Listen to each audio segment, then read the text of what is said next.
Hi everyone, welcome to today's webinar, Extracting Value from ITIL 4, What's in it for me? My name's Etty, I'm the Content Marketing Executive at ILX Group. We'll just give it another minute or so for a few more people to join, and then I'll be handing you over to Roman here, who's going to take you through the main portion of the presentation.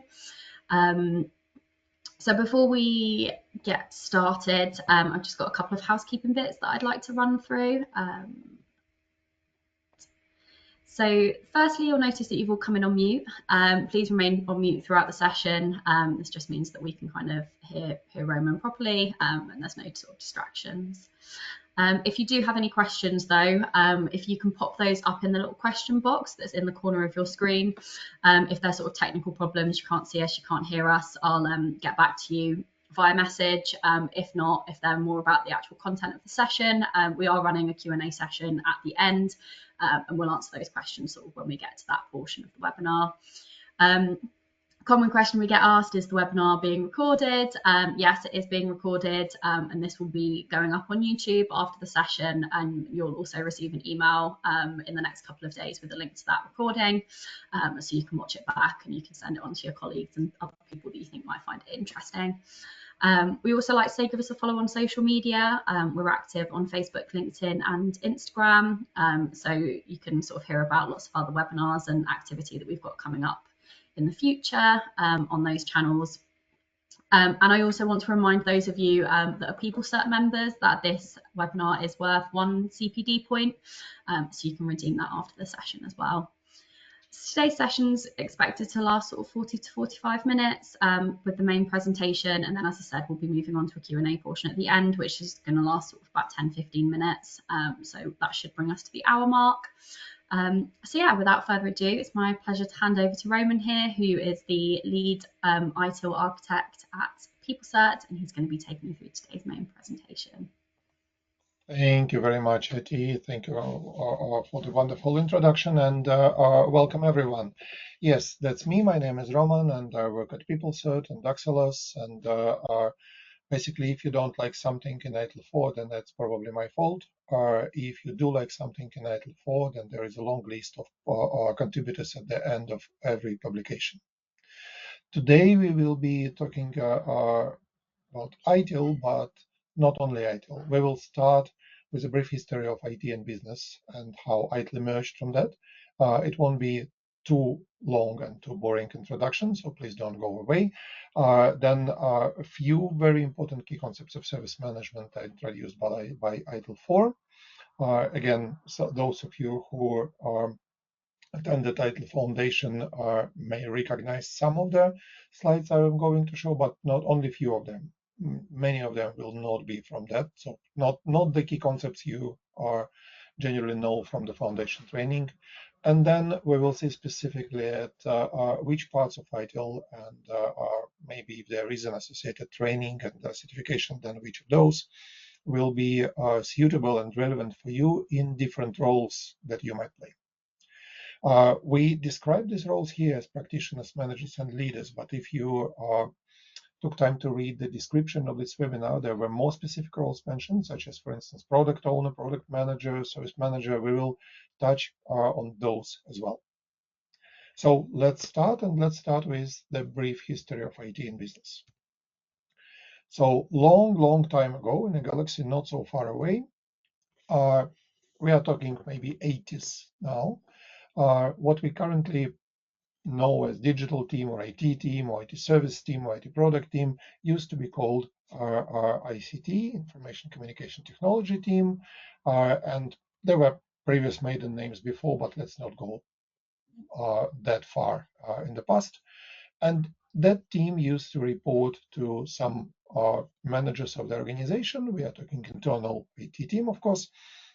So maybe they reported to CEO, or maybe to CIO if there was such a role, to IT director. In many organizations, to finance director, CFO, because the first things to apply information technology to in many organizations were related to finance management, accounting, and other exciting things. Those teams used to be focused on managing IT systems. They were largely working in silos. They had let's say, insufficient business orientation in general, in common, and that triggered some issues. To resolve those issues, in mid 80s, early 90s, those people who were creating the first version of ITIL and even ITIL under its pre-ITIL name of GITIMM, they introduced the concept of service relationship. They said that ICT team is actually a service provider. And as a service provider, they should focus on our business interests. The concept of business IT alignment was introduced. And ITIL 2 even included a couple of publications, not very well known, but nevertheless rather decent publications, which were called Business Perspective. So service management, service relationship.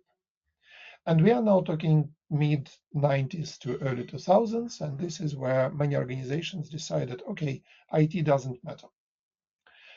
This is where a book of the same name was published by Nicholas Carr, and in that book, and previously in the Harvard Business Review article of the same name, Nicholas Carr said that basically IT as a technology, as an industry, has already passed its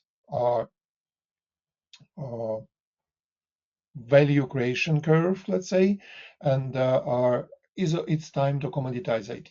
Any innovative potential, any competitive potential of digital technology has already been realized. Now IT will be standardized, commoditized, and basically will be represented by some sockets in the wall, and IT team will be mostly focused on vacuuming those sockets. It's not exactly his words, but the direction was that. And because of this, if something is standardized, if something is commoditized, then it's a perfect time to outsource it because it's a commodity, because there is no need to keep it inside. This is where a boom of outsourcing companies and managed service providers happened. Many of them still exist, of course, because many IT services are indeed commodities. Nevertheless, when many organizations tried outsourcing pretty much everything of their IT, many of them, to put it mildly, did not exactly experience the benefits that they had been expecting. So some of them were sometimes frantically and in panic moving some part of IT back in the organization, especially because it turned out that the innovative potential of technology has not been yet exhausted. And IT keeps coming with new, shiny, interesting ideas, new technology features, new technologies keep being developed, keep emerging, and those emerging technologies keep introducing new interesting opportunities for businesses.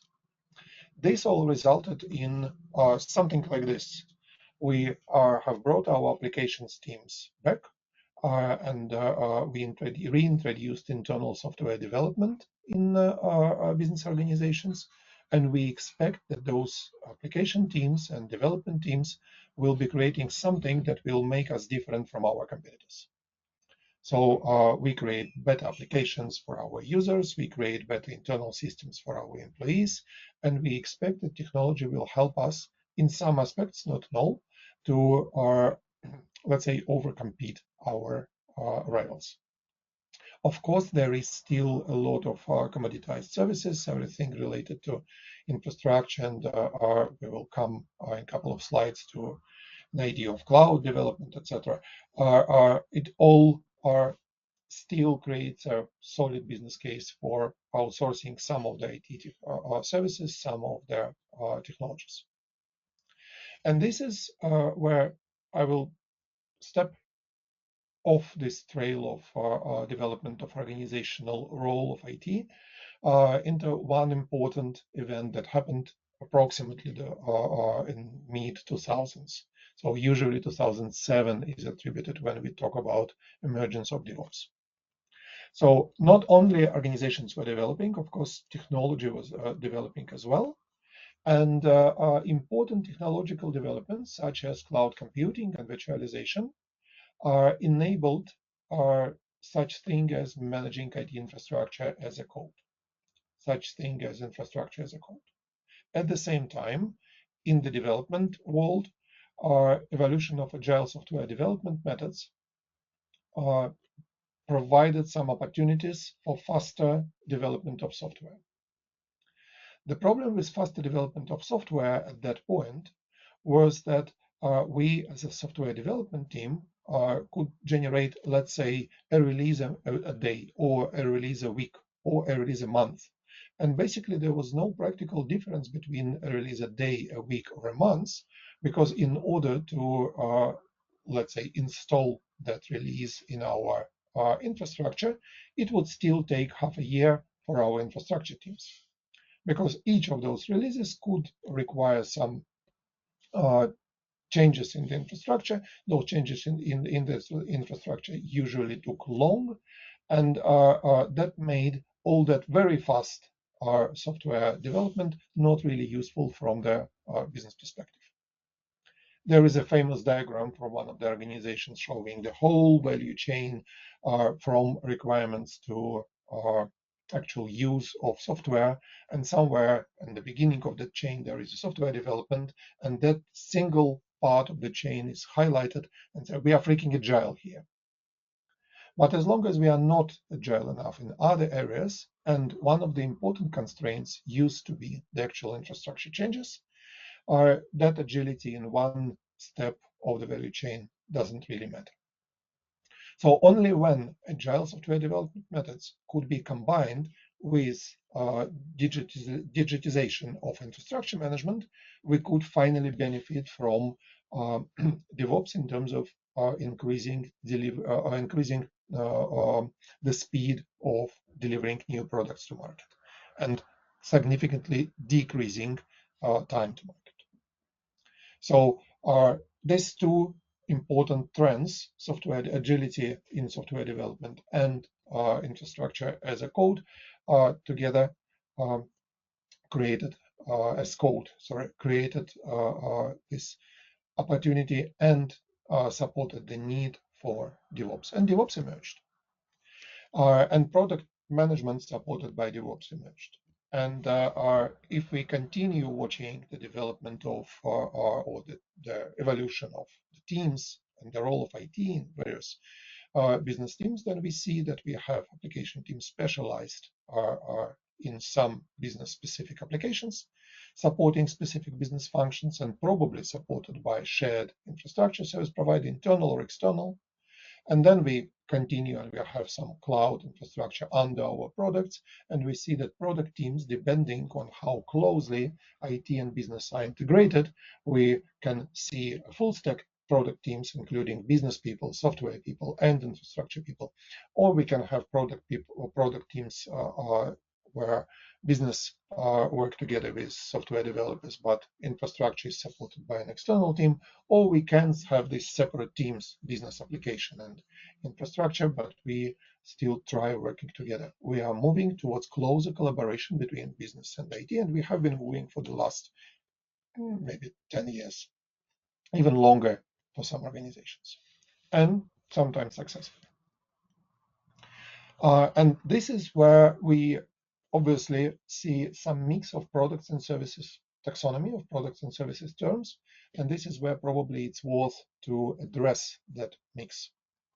So if we come back to that our earlier stages that I started with, where we had systems and we have people managing systems, then if we were focused mostly on infrastructure, then we were thinking in terms of IT resources or components that were used to build IT systems, and teams who were responsible for this integration of resources into systems was mostly focused on system operations. They were siloed or fragmented, and they didn't really care how those systems are integrated into business or with other systems sometimes. And normally these teams were quite reactive in terms of improvement of the systems. Mostly this improvement was based on incidents and detected errors. At the same time, people who were mostly focused on application software were project-minded. They were focused on delivering a piece of software, and they were thinking and working in projects. It still was fragmented in terms of what the scope of project is and how our work is organized. And improvement of the systems that we created usually was even out of the project scope or required a different project. And this fragmented, siloed approach was challenged, and it was challenged in parallel, for better or for worse, in two different ways, which has led to creation of a parallel taxonomy. So people who think of themselves as of IT service managers, they tend, and this is how it is described in ITIL, to describe the universe in the following way. We have resources. It's resources used by an IT organization, by a service provider, and they include people, process, partners, and technology. Or in ITIL terms, the 4 dimensions of service management under fancier names. We will see it later. Then we use these resources to create products. Products are combinations of resources, according to ITIL, which are designed to meet the needs of certain customer groups. And then we offer some services based on those products. And if these service offerings are accepted, then we deliver services. So products in this sense are close to what you used to call IT systems.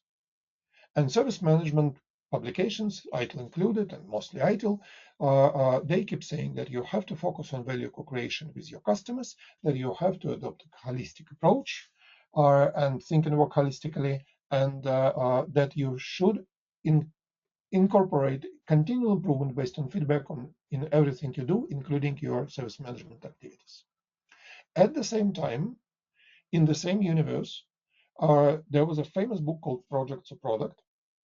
And generally, the software-focused community adopted a slightly different taxonomy, which starts with resources, progresses to systems, and then we help. They don't normally call it IT products, they call it digital products.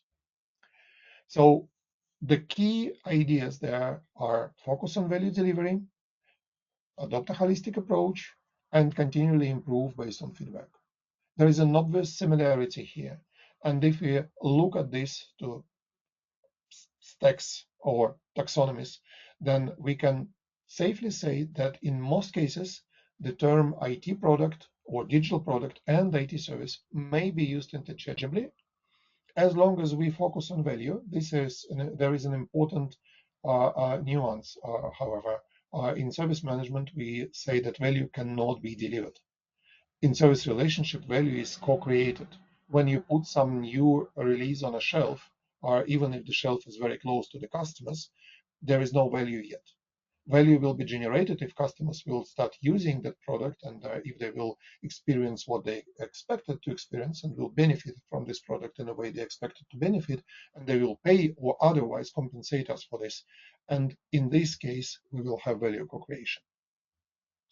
However, focus on value, think and work holistically, progress iteratively with feedback, collaborate, promote visibility, and optimize and automate are 5 principles that I believe are shared between what we call product management or digital product management and what we call service management, and can become a bridge between these two communities and can be actually common principles for the two.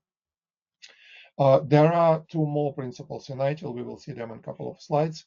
And I believe they are also very relevant here, but less specific for this particular topic. So one of them is keep it simple and practical, and another one is start where you are.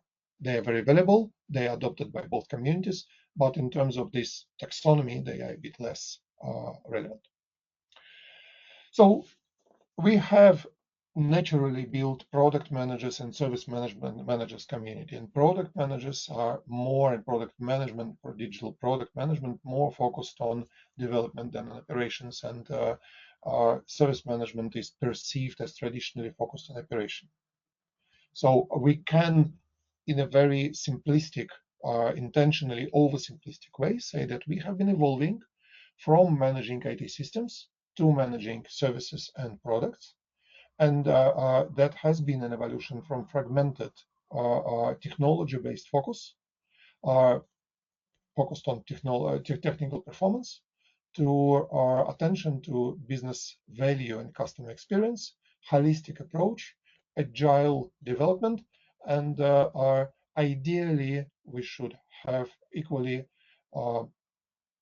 let's say, effective focus on development and on operations.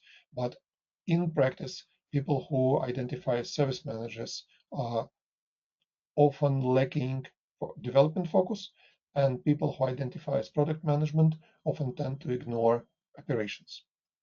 We have been trying to change it, but this bias, let's say, towards operations for one and development for others is largely codified by the most adopted guidance in each area. So on the left-hand side, those of you who have been in the industry for a very long time may see a diagram from ITIL version 2. These are publications of version 2, showing how ITIL used to connect their business and their technology. On the right-hand side, you see are known to everyone DevOps Infinity Gate. When ITIL was evolving from version 2 to version 3, a concept of the service life cycle was introduced, and it included 5 so-called phases, of which 3 were actually phases: design, transition, and operation. But there was a clear gap between design and transition, and this is where we could have had service development. Because normally, if you design something, you don't progress straight to transitioning it. You need to either build it or create it, or acquire and integrate it. So build again. Some sort of build or create or develop used to be missing part here between design and transition. And one of the reasons for that was that idea that IT has been commoditized and it doesn't matter, and there will be no need in internal development, as I described previously when we were looking at the historical development. Now, version 4, which we introduced back in 2019, 5.5 years ago, tried to cover it all. So we moved from focus on operations and then from focus on everything but development to a holistic focus, which does include obtain and build in the service value chain model introduced by ITIL 4. So we have been trying to fill that gap and to provide a holistic model. ITIL is often still perceived by focused on pure operations, but that's a wrong perception, which is based on a very outdated knowledge of what is inside of ITIL. So let's have a look at what's inside. Oops, sorry, wrong direction. So what are the key concepts of service management which were introduced in ITIL in 2019-2020 in a number of books? First, I would like to remind about the 7 guiding principles, 5 of which we already have seen, so I will not be spending more time on them. I just want to say that, yes, this is a perfect starting point for anything service or product related, that for pretty much any organizational or technology initiative, this is a great set of principles to use when you make your decisions and when you progress your initiative. Another thing supporting the think and work holistically principle, which you might be able to see on my t-shirt, is to address the 4 types of resources, which I already mentioned, but the fancier names: for people, organizations and people; for technologies, information and technology; for processes, value streams and processes; and for partners, partners and suppliers. All that resources we should consider when we organize our management system and when we create our products and deliver our services. Another important aspect of holistic thinking is to not forget about the external factors, and we use the PESTEL model for them, but I won't be going there now. All these resources and our management initiatives, we organize into what ITIL calls service value system, which includes, it's based on guiding principles and continual improvement, and which includes system of governance, and 34 practices. Stay tuned, I will come to them a little bit later. And all that supports and governs what we call service value chain. We have already seen service value chain in one of the previous slides. Let's have another look at it. It includes some activities, the service value chain activities: plan, improve, engage, obtain, build. You see them on the left-hand side. More importantly, because I believe those of you who attended foundation training of ITIL are familiar with the actual service value chain, but probably not with the right-hand side solar panels of this diagram, because they are not from the foundation book. So we use this service value chain to create products of our resources or from our resources. We describe these products in service offerings addressed through some target audience. And if our customers accept this, or if our target audience accept this, and by doing that becomes our customers, then we engage in service interactions, which probably will help to co-create value for the consumer and for us. It's important that from the consumer perspective, the value is often not limited to what we are doing. So this is summer season, and I hope you will have time or already had time for some sort of vacation.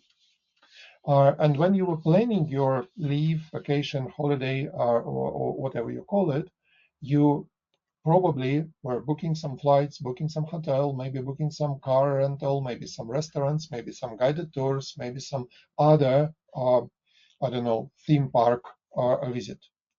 And all that, by doing all that, you were engaging in service relationship with different service providers. Those service providers probably do not know about each other. They don't know that they contribute to your perfect vacation plan. They just do what they do, as the one here in the center on the left-hand side of the slide, and that other service provider on the top, and that other service provider at the bottom.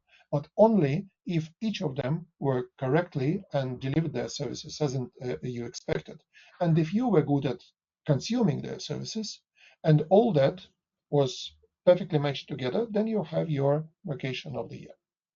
If some of them or one of them didn't deliver as expected, then probably the whole value, the whole experience might have been affected, let's put it mildly.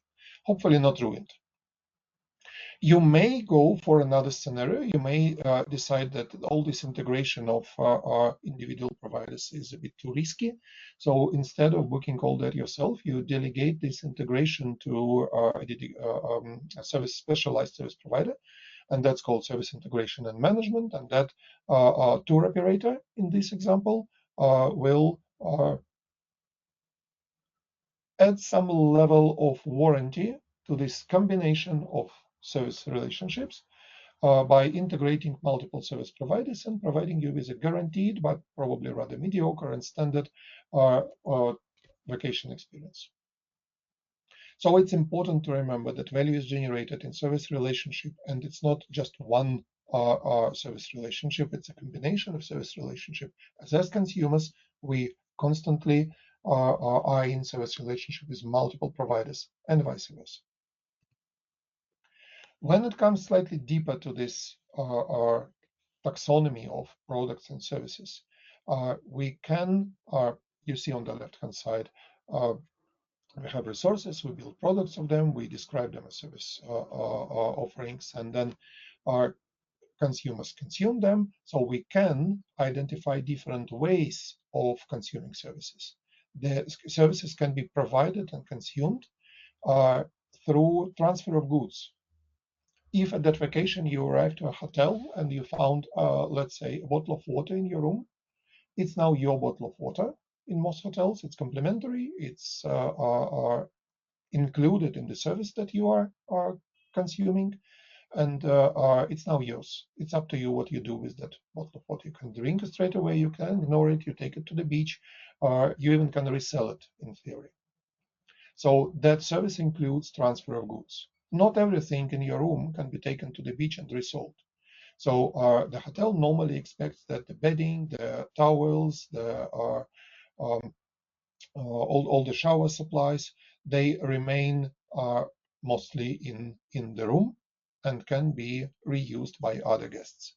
So in this sense, and that applies also to the coffee machine, to the bed, to the fridge, to the safe in your room, to the gym in the hotel, you buy access to resources when you consume that service.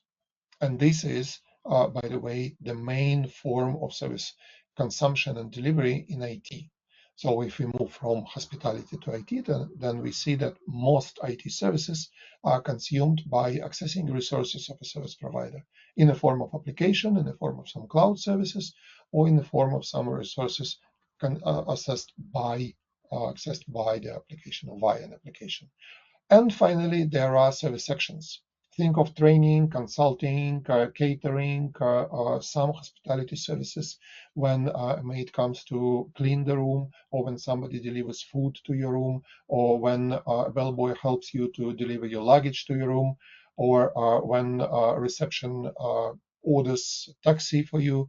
All that are service sections which are included in the service interactions and shape your service experience as a customer. The closer we are with our service provider or service consumer, so in the closer our service relationship are, the wider the band of visibility, the more we know about each other. The narrower narrower band of visibility indicates more formal service relationship. With the hotel, they are rather formal usually. You have no idea what's happening in the staff-only rooms and probably prefer not to. And they also don't know why you are traveling and where you go next. And all that, we are coming to the final slide of this section, are just details of what is indicated as service relationship here between multiple organizations. So not only we have multiplicity of this service relationship in terms of our providers and our consumers, we are also a part of some service network where we have providers which at the same time are consumers, and every consumer and every provider at the same time provide a consumer respectively. So every organization is a service provider and a service consumer. We just use services delivered to us in order to deliver our services better. That was probably the most important few concepts, most few important concepts from service management, very foundational part. Not all of them, however, are covered by ITIL Foundation, unfortunately. So now, when we know the overall approach and where it came from, let's have a look at what ITIL has to offer to us in different roles. So if I'm a practitioner, if I work in a particular team, whether it's a product team, whether it's a specific practice team, some service management practices tend to have dedicated teams, others have to be or tend to be shared between the teams. So let's have a look. The main thing we offer to practitioners is so-called practice guides. Practice guides are available as 34 standalone documents. We have updated 15 of them last year, and we updated 19 of them this year. And the first 5 of these 19 are about to be published in a couple of weeks, and then other 14 are to follow. So 34 managements: incident management, problem management, capacity management, availability management, continuity management, strategy management, workforce and talent management, project management. You see that some of them are not traditionally software development and management, by the way, infrastructure and platform management. Some of them traditionally are not associated with service management, but they are included in that box of practices supporting service value chain in our service value system. Each practice guide is about 40 pages, 40 to 50 pages long, and it includes chapters that follow the same structure for each practice guide that is on the screen. And you see that this structure follows the concept of the 4 dimensions of service management. We have various teams, processes, we have organizational people, information technology, and partners and suppliers. Updated practice guides also include capability assessment and development section, which is based on the respective section of the ITIL maturity model, which are, apart from this, is not available, or apart from these little pieces in practice guides, is not available to general public. It's available only to our consulting partners. But if you have access to practice guides, then you have capability criteria and some recommendations for self-assessment in each practice guide. And practice guides are available to members of the PeopleCert membership. It's about £100 per year, so it's cheaper than a single ITIL exam, and it gives you access for a year to all 34 practices, which is about 2,000 pages worth, plus a lot of exclusive content such as webinars, articles, white papers, templates, and a lot more. So I would say that if I'm new to ITIL and if I am not a career certification collector, then after foundation, my next step would be PeopleCert membership, where I can have access to everything I need to start applying my ITIL knowledge straight away in my particular practice or practices. So if I work in, I don't know, incident management, or if I work in software development, then I know which practice to start with, and then which practices are relevant for me because they are included in the same value streams. Stay tuned for that. Each practice guides include some process workflows. These two are from the change enablement practice. So it's not only general description. We have very detailed description of each step of each process. Most practices include more than one process. So if there was a question in your mind about where are all my old ITIL processes, they are in practices, and there is more details than before. And they all follow the same notation. They all in, let's say, simplified BPMN, and they generally are useful, I dare say, even if I'm saying it myself. And practices are not supposed to be applied in isolation. They are supposed to work in the context of value streams. And value stream is the level of management or level of work where practitioners and managers are equally needed, and this is a concept that is equally relevant for both.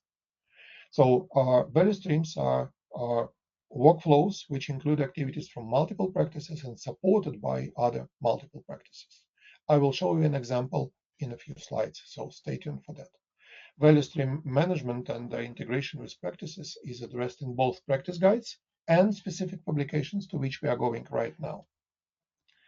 So if we are, or in order to finish with the practitioner-oriented part of ITIL, these 15 practices that we updated last year, they are all supported by our certification, by training, and some of this training and certification is based on individual practices, but they are also grouped in 3 groups of 5. Monitor, support, fulfill, plan, implement, control, and collaborate, assure, and improve. And you can, if you go for a training, either go for 1 day per practice training or go for combined 3-day training covering 5 practices, depending on whatever is more comfortable for you and which is more comfortable for you and for your time and budget planning. They all require foundation as a prerequisite. So they are based on the practice guides. You can just read your practice guides in the membership without any training, or you can go for a training and have other experienced people to familiarize you with the practice content and answer your questions and give you some examples which may not be covered by the actual practice guides. If you have certain number of practices, 5 practices as individuals or as a package, and one of the training which is called Create, Deliver, and Support, then you are entitled to ITIL Practice Manager designation. Key target audience of this are specialists involved in management practices. I mentioned practice managers that are responsible for development of individual practices, product and service owners and managers. I would strictly recommend this, or not maybe all of them, but selected most relevant practices, and focus on value streams. Internal and external consultants helping other organizations to develop their practices. And if you are involved in automating service management, then that's a good source of recommendations of how and what you are supposed to automate. Detailed, very hands-on, probably the most practical part of ITIL is there. And it's at the same time the most affordable part of ITIL, which is fair. And I believe it's good. If you are a manager, if you are not about individual practices or product, if you are working to integrate things into a management system, like people here on the right-hand side, then you may want to focus on 4 publications that were published in 2020. So there are 4 books, and there is a dedicated training behind each of these books. Create, Deliver, and Support, as you see, it's shared between the practitioner and manager track, and 3 more. Create, Deliver, and Support helps to build and develop teams. There is a lot focused on team culture, on our communication, collaboration, on prioritization of work, and it has a dedicated chapter on identifying, analyzing, improving value streams. So if value stream seems to be a relevant content, then it's for you. And speaking of value streams, I mentioned that, and I've shown this diagram already. So let me give you a very quick example before we proceed to the next ones. We have about 5 minutes before the Q&A session. So when you think of, for instance, incident resolution, we tend to think of this as of something confined to one practice or one process, incident management. It's not the case. If we go through from detection to closure of an incident, then in fact, we have multiple practices involved in detection. First of all, it's service desk and monitoring and event. Then we have incident management focused on registration, classification, and diagnosis. But then to resolve the incident and restore the service, we involve incident management, change enablement if it requires changes, maybe even software development and management. And there will be, if there are changes and development, inevitably will be testing and release and deployment and all that. And then to close our incidents, we might need to, again, confirm with service desk and monitoring. We may involve such exotic practices as financial management, if, for instance, we work commercially and we invoice our customers for this incident management work. All these steps are supported by other practices, such as service configuration management, financial management, knowledge management, IT asset management, and other relevant practices, which are needed, but in terms of information, tools, methods, but not actively involved in those activities. When we understand how these practices work together and we see the whole flow, then we may prevent or maybe identify, analyze, and then fix and prevent, for instance, bottlenecks such as transfer to changes or transfer to suppliers at the point of, or delays with registrations or with closure, which many organizations often experience. So if you look at the opportunities to lose time or to go into some transfers and therefore, again, delays and miscommunications, then we can analyze this value stream in terms of time wasted and time spent on work. And using the core metrics of a value stream, we can identify that actually we spent 134 minutes in this example, of which only 31 minutes we were working and 105 minutes we were waiting. And we see where we were waiting and which practices were involved in that.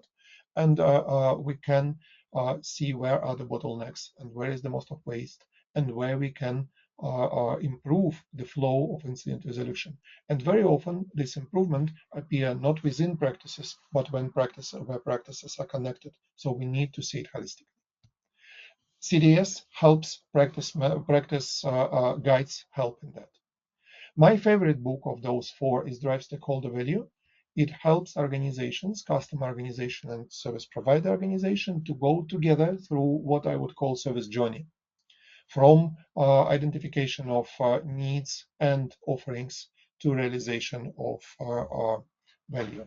This book is really recommended to those who are involved in customer management, business relationship management, supplier management, so anything that is focused on management of relationship between 2 organizations, service provider, internal or external, and service consumer. The most progressive, especially in 2020, book of ITIL was High Velocity IT, and it's focused on methods, key characteristics, behavior patterns, technologies, and management tools that help to increase velocity of IT. Velocity is a great term. It's not just speed, it's speed and direction. It's not about just running faster, it's about running faster in the right direction. So it's a vector. And the book is structured around these key characteristics on the left-hand side: lean, agile, co-creational, continuous, resilient, and helps organizations to become lean, agile, co-creational, continuous, and resilient. So if you are in the middle of what people call digital transformation, and you want your IT to support it, and you want to be more lean, agile, continuous, resilient, and eventually co-creational, then that's the book for you. DPI is for those who are managers, aspiring managers, and leaders. So it's the one shared between the practitioner and the leader parts of the certification path. And it's about directing, planning, and improving our system or practices, product and management. It's great guidance for those who are responsible for effective system work. So all these books are supported by qualifications. They are available in 3-day training, and they lead you to specialist or strategist certification. And if you have all 4 of them, then you receive a practice manager, not practice manager, that's my bad, a managing professional designation. That's a typo. Target audience are managers and aspiring managers of IT teams and service organizations, leaders, practice managers, again, good for product and service owners, and specialists involved in creation and implementation of ITSM tools. Final part here before we proceed to your questions. ITIL for leaders, such as people on the right-hand side. One dedicated book here, apart from the DPI, is Digital and IT Strategy, and that one is about making your organization survive and prosper in the VUCA environment. It was written during and immediately after the pandemic. We all realized at that point that our five-year planning is useless exercise. You have to continually adjust your strategy because we live in too volatile and too fast world. So it's a completely different approach to strategy management, positioning, and it can be very useful for both internal and external service providers. If you are responsible for a service provider as a leader, as a CEO, as an IT manager, as a product owner, then that's a book for you. And I particularly like the certification experience there because it includes some really good practical assessment of ability to apply the theory in practice. If you were lucky to have all 3 designations, practice manager, strategic leader, and managing professional, then you receive a 4th honorary designation, which is called ITIL Master, because you have mastered both practical and strategic and tactical knowledge and application of ITIL. This is usually pursued by leaders of organizations or by internal and external consultants. It's currently about 300 masters in the world. And this is all I had time for to share with you. I hope it was somewhat informative and somewhat entertaining. And if you have any questions, I see we have 3 something in the question box. I didn't have a chance to look at them yet. Then, Etty, if you could guide me through them, I will do my best to answer. Yeah, definitely. Thanks very much, Roman. I think that was a really insightful presentation. Hopefully everyone agrees. We've actually not had any questions through so far. The one that's in there at the moment is just asking about the recording. So yeah, just a reminder for everyone, we will be sending around an email about the recording tomorrow. So you should receive a link to that then. If anyone has any questions, please feel free to pop those in the little box. We've got about 10 minutes to run through, so we've got plenty of time to answer. And if you don't, or while you are typing them, I will answer the question that I would have asked. And just because I'm excited to share something we are working on right now. So ITIL 4, when we designed it back in 2018, was designed for continual improvement. So instead of waiting another 10 years and then launching ITIL 5, we keep amending ITIL 4 based on the technology development, such as AI development, for instance, and based on the requests and questions.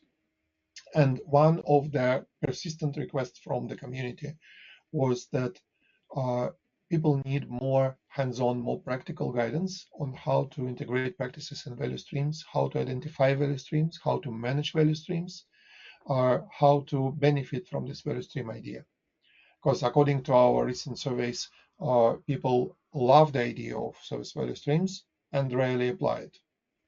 And there is not really much sense in loving it without applying it. So we are now working on some practical guidance for identifying, mapping, analyzing typical model value streams of a service provider. Each value stream is unique, but we can identify certain patterns common for all service providers. We plan to publish some materials on this in the membership, free for all members. So if you are interested in that, then stay tuned. There will be some announcement in autumn. Very exciting. Thanks for that, Something Roman. that I'm very excited with. Yeah, I can imagine. I hope you will be as excited as I am. Yeah, we've still not had any questions through.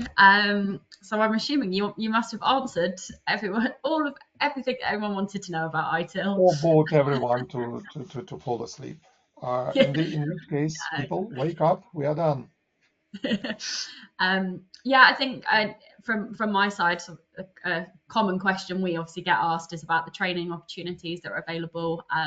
So if you are interested in any of the qualifications that Roman mentioned in the presentation, at ILX we offer training for the ITIL 4 qualification and any of the certifications that make up the managing professional and strategic leader designations, and those are available as e-learning, classroom and virtual training options. So if you're interested in training, check out the website and there's lots more information over there. You can also get in touch with our customer service team, who'll be able to provide a bit more information if you're unsure which one's probably best suited to you. Yeah, well, we've not had any questions through. If any questions come to your mind later or to me, then there are two common channels to ask them. You can either find me on LinkedIn. I'm Roman J from PeopleCert. There you will find only one Roman from PeopleCert. Or you can actually ask our colleagues at ILX, and they will pass the questions and make sure that I don't forget to answer them. Yeah, definitely. Yeah, please get in touch if you do think of anything after the session. But since we don't have any questions, I guess we'll draw the webinar to a close slightly early. Thank you everyone for joining. Okay. Thank you, and thank you for organizing it. The wonderful team of ILX. Thank you. Thanks very much, Roman, for the presentation. It was really insightful. And yeah, hope you all have a lovely rest of your day. And have a good weekend. Bye. It's almost there.